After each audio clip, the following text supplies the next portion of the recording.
I started my college career at University of Illinois, but we traveled all over. And my father ended up retiring from the military in Chicago and ran the ROTC program in the Chicago public schools for about 9 years after he retired. And so it was a place where we finally settled, and I went to both grade school and high school and started college there. When I first went to school at the University of Illinois, I was in architectural engineering. I was very good in math and liked computer engineering and wanted to be an architect. And in between moving from University of Illinois and New Mexico, I took about 6 months off and got a summer job. And to get back into it, I would have had to take a couple of differential equations classes and a variety of other math, and I decided that I liked math with dollar signs better, so I decided to go into accounting.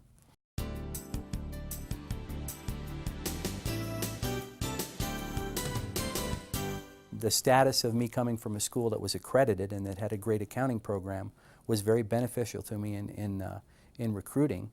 Number one, I was recruited by, at the point in time when I went to school, there were 8 accounting firms. They called it the Big 8, and 7 of them made me a job offer. So I think the benefit of having the accreditation here that the school had drew those firms to this area to recruit. So I think that's one important thing.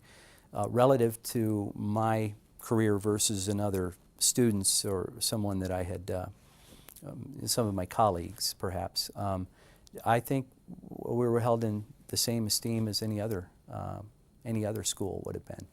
And I thankfully got good grades and was able to prove myself to the employers that I chose to work for.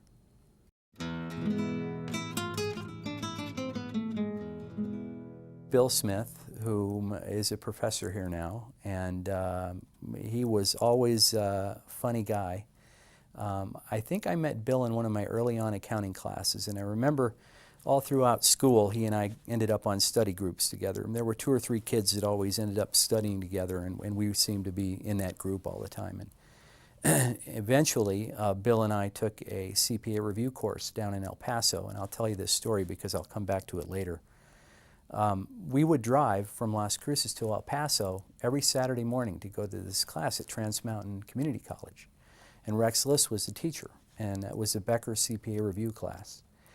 And all the time when we drove down there, Bill would see these dairies along the side of the road. There are several dairies on the road between here and El Paso, and there were cattle everywhere. And there was always one cow standing up on the top of a pile.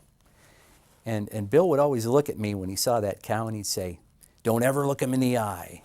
You'll make him mad." And I remember him saying that to me several times. And so when we would be in class, we would always joke about that. And to this very day, I saw Bill an hour ago, and he said the same thing to me.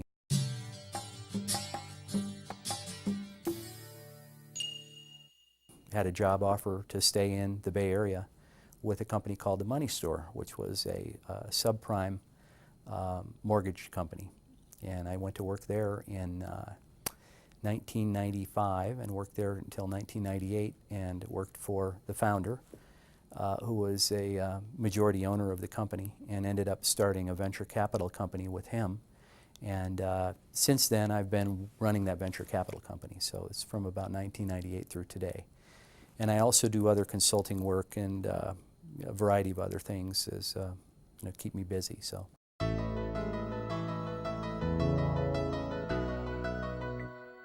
My wife, Michelle Thomas was her maiden name, and I met her at one of my employers, First Nationwide Bank. And we ended up dating. I knew her for 3 years before we dated, and ended up getting married to her 2 years after we dated. And she was on a mission to have children, and now we have 2 children, and they're wonderful kids, and we're doing great. The girls are fraternal twins, and they're very, very different.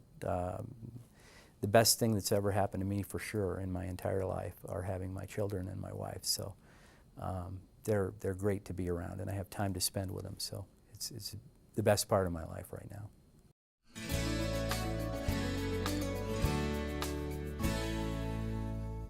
I firmly believe that education and experience is golden in life, and that the more of that you can conjure up and pile up over your career is certainly going to benefit you. And nothing can be taken for granted today in the business world.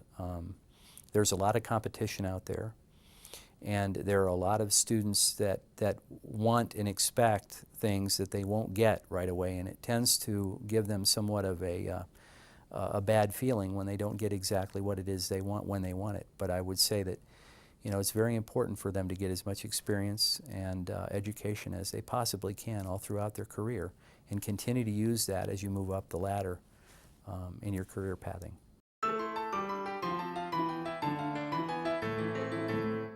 For students who are in school, for them to think about what it is they're really trying to achieve, and to slow down a bit and understand really where they're going and where they're headed in life is going to be critical. And they'll learn more about that as they grow older. I spend more time now with my family and my children than I would have if I had them when I was younger, and I'm very thankful that I have the ability to spend that time with them. But I think slowing down and really thinking through what it is you're attempting to do in life is critical. And I would say there's something else I would urge everybody to do, and that's don't look them in the eye.